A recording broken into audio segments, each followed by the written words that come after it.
Red chilli കളറുള്ള സാരിയിൽ സീത ജ്വലിച്ചു നിന്നപ്പോൾ സിമ്പിളായിട്ടുള്ളൊരു സെറ്റ് സാരിയാണ് പാറുവിനെ സുന്ദരിയാക്കിയത്. വിളറി വെളുത്തു പോയതെങ്കിലും സുന്ദരമായ മുഖത്ത് ഭയമോ ആശങ്കയോ വിവേചിച്ചറിയാൻ കഴിയാത്തൊരു ഭാവം. പാറുവിൻ്റെ കുറവ് കൂടി നികത്താൻ എന്നതുപോലെ ലല്ലമോൾ കാര്യമായി തന്നെ ഒരുങ്ങുന്നുണ്ട്.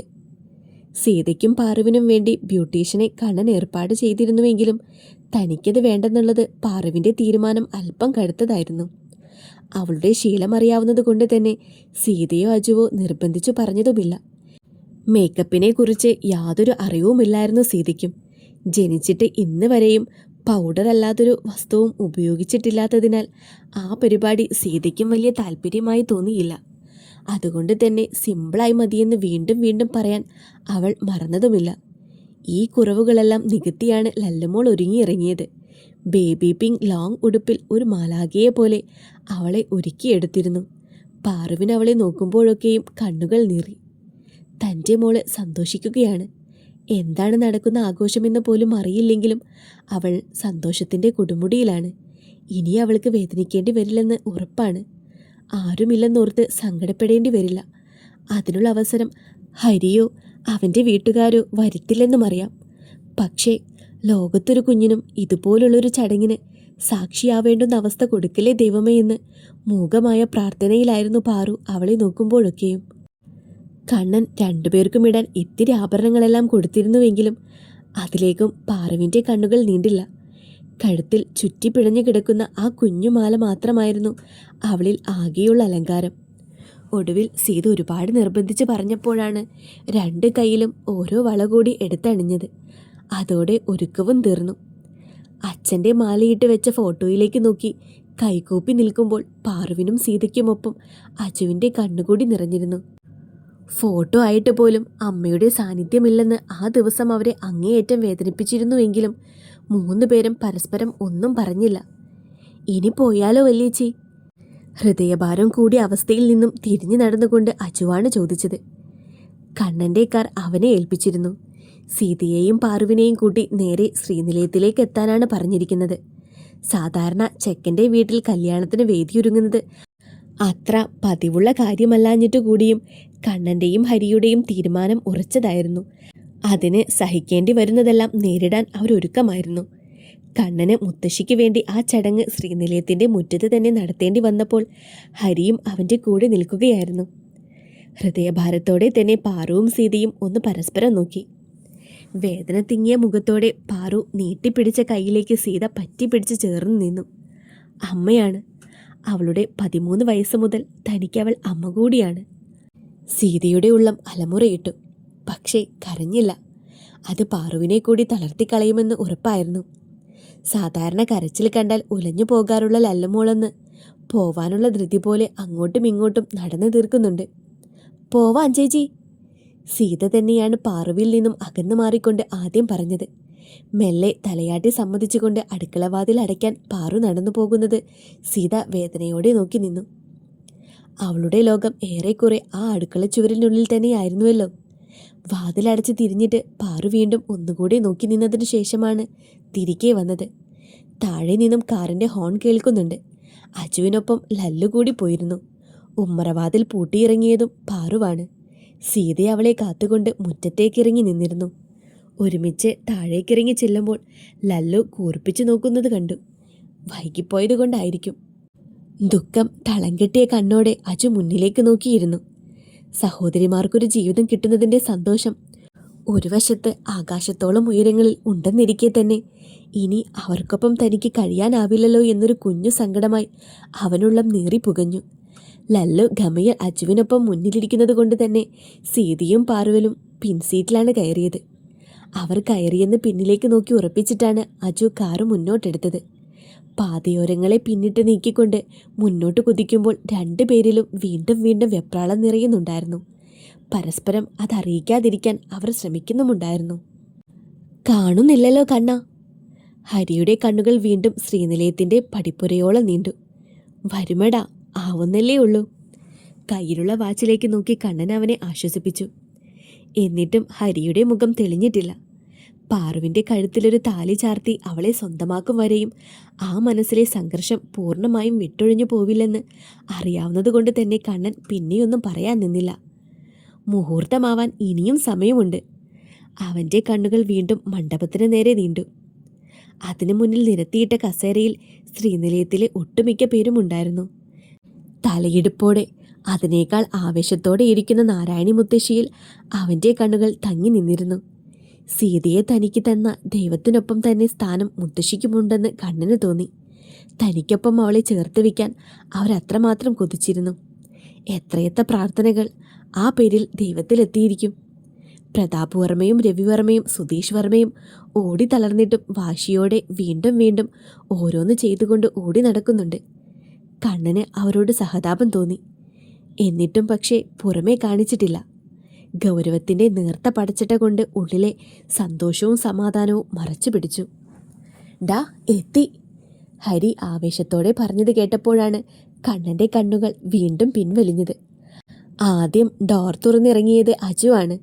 ഹരി ധൃതിയിൽ അങ്ങോട്ട് ചെല്ലുന്നത് കണ്ടിരുന്നു. സീതയുടെ കൈപിടിച്ചുകൊണ്ടിറക്കിയതും അവനാണ്. നോട്ടങ്ങളിടഞ്ഞ നേരം കണ്ണന് ശ്വാസം മുട്ടി. അത്രമാത്രം സുന്ദരിയായി അവൻ സീതയെ കണ്ടിട്ടേയില്ലായിരുന്നു. സീതയുടെയും അവസ്ഥ ഏറെക്കുറെ അങ്ങനെ തന്നെയാണ്. അതുവരെയും സംഭരിച്ച ധൈര്യമൊന്നും പോരാതെ വന്നു.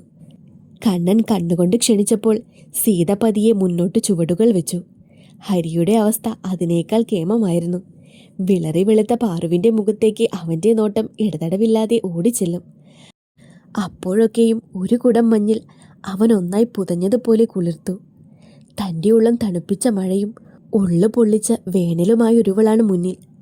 ആർഭാടങ്ങളൊന്നുമില്ലാതെ തൻ്റെ സ്വന്തമാകുവാൻ വാരി അണച്ച് നെഞ്ചിൽ ചേർക്കാനുള്ള തൃഷ്ണ ഹരി പ്രയാസപ്പെട്ടുകൊണ്ടാണ് അടക്കിയത്. അപ്പോഴേക്കും പാറു വിറച്ചു തുടങ്ങിയിരുന്നു. ഹരിക്കത് കണ്ടിട്ട് ചിരി വരുന്നുണ്ട്. ഇപ്പോഴേ വിറച്ച് വീഴലേ എൻ്റെ പാറു നീ, ഞാൻ ഒരുപാട് കൊതിച്ചു കിട്ടിയ അവസരമാണ്. അവളുടെ നേരെ നോക്കി ചിരിയോടെ ഹരി പറഞ്ഞതും പാറുവിൻ്റെ മുഖം കൂടുതൽ കുനിഞ്ഞു. ബാ, അവളെ വിളിച്ചുകൊണ്ടവൻ മുന്നോട്ട് നടന്നു. മുത്തശ്ശിയുടെ കാലിൽ തൊട്ട് അനുഗ്രഹം വാങ്ങിക്കുമ്പോൾ സീതയുടെ കണ്ണ് നിറഞ്ഞു.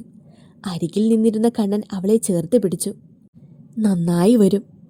പതിവിലേറെ ഉത്സാഹത്തോടെ മനസ്സറിഞ്ഞുകൊണ്ടാണ് നാരായണി മുത്തശ്ശി അവരുടെ നെറുകയിൽ കൈവച്ചത്.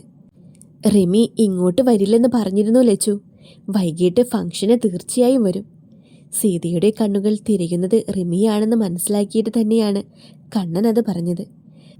റിമിയുടെ ആ ആവശ്യത്തെ അംഗീകരിക്കാതിരിക്കാൻ അവനും കഴിയില്ലായിരുന്നു. കാരണം അത് ന്യായമാണ്. ഇവിടെ വെച്ചാണ് അവൾ ഓർക്കാൻ പോലും ഇഷ്ടപ്പെടാത്ത പലതും അനുഭവിക്കേണ്ടി വന്നത്. കുട്ടികൾ ഇവിടെ വന്നിരിക്കുക കേട്ടോ, മുഹൂർത്ത സമയം ആവാറായി. മണ്ഡപത്തിൽ നിന്നും പൂജാരി വിളിച്ചു പറഞ്ഞത് കേട്ട് സീത പിടച്ചിലൂടെ കണ്ണനെ ഒന്ന് മുഖമുയർത്തി നോക്കി. അവനൊന്ന് കണ്ണടച്ച് കാണിച്ചു. ആ കൈകളിൽ ചേർന്ന് നിന്നുകൊണ്ട് തന്നെയാണ് സീത മണ്ഡപത്തിലേക്ക് കയറിയതും. തിരക്കുകളിൽ നിന്നും ഊർന്നു ചാടി അരികിലേക്ക് വന്നു നിൽക്കുന്നുണ്ട് ശ്രീനിലയത്തിലെ കാരണവർമാരെല്ലാം. കെട്ടുമേളം ഉയർന്നതും പ്രതാപ് വർമ്മ എടുത്തു നീട്ടിയ താലി കണ്ണൻ കൈനീട്ടി വാങ്ങിയതുമെല്ലാം സീത ഉൾപ്പുളകത്തോടെ കാണുന്നുണ്ട്. തൊട്ടരികിൽ നിൽക്കുന്ന ഹരിയെ അവൾ മുഖം ചെരിച്ചു നോക്കി. ഹൃദയം നിറച്ചൊരു ചിരിയോടെ നിൽക്കുന്നവന് അടുത്തായി പാറുവും അജുവും. ഹരിയുടെ കയ്യിൽ തൂങ്ങി ലല്ലുമോളും. സീതയുടെ കണ്ണുകൾ വീണ്ടും കണ്ണനിലുടക്കി. കെട്ടിക്കോളൂ കുട്ടിയെ. കെട്ടുമേളം ശക്തമായി മുഴക്കുന്നതിനിടെ ആരോ പറയുന്നത് കേട്ടു. അതിനൊപ്പം തന്നെ ആദിയും സിദ്ധുവും ആർപ്പ് വിളിക്കുന്നതും കൈയടിക്കുന്നതും കേൾക്കാം. അവർക്കൊപ്പം വേറെയും കുറേ പേര് ചേർന്നിട്ടുണ്ട്. സീതയുടെ കണ്ണുകളിലേക്ക് നോട്ടം കുരുത്തുകൊണ്ട് തന്നെയാണ് കണ്ണൻ്റെ കൈകൾ അവളിലേക്ക് നീണ്ടത്. തന്നെ തോൽപ്പിക്കാനെന്നതുപോലെ ചിരി അവൻ്റെ മുഖത്തുണ്ട്. ആ കൈകളുടെ തണുപ്പ് കഴുത്തിൽ പതിഞ്ഞ നിമിഷം സീത വിറച്ചു പോയിരുന്നു. അരികിലേക്ക് ചേർന്നിരിക്കുന്നവൻ്റെ ശ്വാസം അവളെ കൂടുതൽ പരവേശത്തിലാക്കി. ഇത്രയും വിറക്കാൻ നമ്മളിത് സെക്കൻഡ് ടൈം അല്ലേടി ഇളച്ചു. മാല കെട്ടി മുറുക്കുന്നതിനൊപ്പം തന്നെ കാതിൽ പറയുന്നു അവൻ. സീതയുടെ ചുണ്ടുകൾ അവന് നേരെ കൂർത്തു. കൊതിപ്പിക്കാതിരി പെണ്ണെ, ഇത്രയും ആളുണ്ടെന്നൊന്നും ഞാൻ നോക്കിയില്ല കേട്ടോ. കണ്ണൻ്റെ മുഖത്തെ കുസൃതി. സീത മുഖം കുനിച്ചു. വിഭവസമൃദ്ധമായ സദ്യ തന്നെ ഒരുക്കിയിരുന്നു. വൈകിട്ട് റിസപ്ഷൻ ഉള്ളത് കൊണ്ട് തന്നെ ഫോട്ടോയെടുപ്പ് പോലുള്ള കലാപരിപാടികൾ അല്പം കുറവാണ്. ഹരിയുടെ വീട്ടിലെയും ഒരുക്കങ്ങൾ ഒട്ടും മോശമായിരുന്നില്ല. ഒറ്റ ദിവസം കൊണ്ട് അറേഞ്ച് ചെയ്തതിൻ്റെ പാകപ്പിഴകളൊന്നുമില്ല. ശ്രീനിലയത്തിൽ നിന്നും ഭക്ഷണവും കഴിച്ചിട്ടാണ് അവരിറങ്ങിയത്. 11:30-ക്കാണ് ഹരിക്കും പാറുവിനും മുഹൂർത്തം കുറിച്ച് കിട്ടിയത്. കണ്ണനും സീതയ്ക്കൊപ്പമാണ് പാറു വന്നത്. കൈമൾ മാഷും വരദയും ഭദ്രയും കണ്ണൻ്റെയും സീതയുടെയും താലികെട്ട് കഴിഞ്ഞ ഉടനെ തിരികെ പോയിരുന്നു. അവരുടെ വീട്ടിലും ധാരാളം അതിഥികൾ ഉണ്ടായിരുന്നുവല്ലോ. അവർക്ക് പിറകെ ഹരിയും. പാറുവിനെ ഞാൻ എത്തിച്ചുകൊള്ളാമെന്ന് കണ്ണൻ തന്നെയാണ് ആവശ്യപ്പെട്ടതും. തലയാട്ടി സമ്മതിച്ചു കൊടുക്കുമ്പോൾ കണ്ണുകൾ അറിയാതെ തന്നെ പാറുവിൽ കുരുങ്ങി. ഇനി സ്വന്തമായിട്ട് വായി നോക്കിയാ പോരേടാ. സീതയുടെ ചോദ്യം കേട്ട് ചമ്മിപ്പോയത് അവളുടെ തലയ്ക്കിട്ടൊരു കൊട്ടുകൊടുത്താണ് അവൻ ഒതുക്കി പിടിച്ചത്. ഹരിയുടെ വീടിൻ്റെ മുന്നിൽ ചെന്നിറങ്ങിയ നിമിഷം മുതൽ പാറു വിറച്ചു തുടങ്ങിയിട്ടുണ്ട്. സീതയുടെ കൈകളിൽ അവളുടെ പിടി മുറുകി. ഗേറ്റിലേക്ക് കയറിയതും വീണ്ടും ആ പിടി മുറുകി. ഒരു വേള ടെൻഷൻ സഹിക്കാൻ വയ്യാതെ അവൾ തിരിഞ്ഞോടി കളയുമോ എന്ന് പോലും സീത ഭയന്നു പോയിരുന്നു. കണ്ണൻ്റെ കൈയും പിടിച്ചുകൊണ്ടാണ് ലല്ലമോള് നടക്കുന്നത്. സീതയുടെ എതിർവശം നിന്നിട്ട് അജുകൂടി ചേർത്ത് പിടിച്ചതോടെ പാറു ദയനീയമായി അവരെ നോക്കി. മണ്ഡപത്തിലിരുന്നു കൊണ്ട് പാറു വരുന്നത് കാണെ ഹരിയുടെ ഹൃദയം മിടിക്കാൻ കൂടി മറന്നത് പോലെ നിശ്ചലമായി പോയിരുന്നു. അവളിലേക്ക് മാത്രം ചുരുങ്ങിപ്പോയ മനസ്സും ചിന്തകളും. ശബ്ദമുഖരിതമായെടുത്ത് പെട്ടെന്നാണൊരു മൗനം പടർന്നു പിടിച്ചത്. പാറു നടന്നു വരുന്നത് കാണെ എല്ലാ കണ്ണുകളിലും അത്ഭുതവും അമ്പരപ്പും നിറയുന്നുണ്ട്. അവളാണ് ഹരിയുടെ പെണ്ണെന്ന് അപ്പോൾ മാത്രം അറിയുന്നവരുടെ ചുളിയുന്ന മുഖം, പുച്ഛം വിളിച്ചോതുന്ന കണ്ണുകൾ. ഹരി അതൊന്നും അറിയുന്നില്ല. മാഷിനോ വരദയ്ക്കോ ഭദ്രയ്ക്കോ അതൊന്നും ഒരു പ്രശ്നമായിരുന്നില്ല. മണ്ഡപത്തിൽ അവൾക്ക് വേണ്ടി കാത്തിരിക്കുന്നവൻ്റെ കണ്ണിലെ തിളക്കത്തിൽ അലിഞ്ഞു ചേർന്ന് പോകാവുന്ന പരിഭവങ്ങൾ മാത്രം. തല പാടെ കുനിഞ്ഞുകൊണ്ട് നടന്നു വരുന്ന പാറുവിന് നേരെ ഭദ്ര കൂടി ചെന്നു. ഹരിയുടെ അരികിലേക്ക് അവളെ പിടിച്ചു കയറ്റുമ്പോൾ ഹരി നീട്ടിയ കൈകളിലേക്ക് പാറു ഭയത്തോടെ നോക്കി. പേടിക്കണ്ട, നിന്റെ കൂട്ടുകാരൻ ഹരിയാണ്.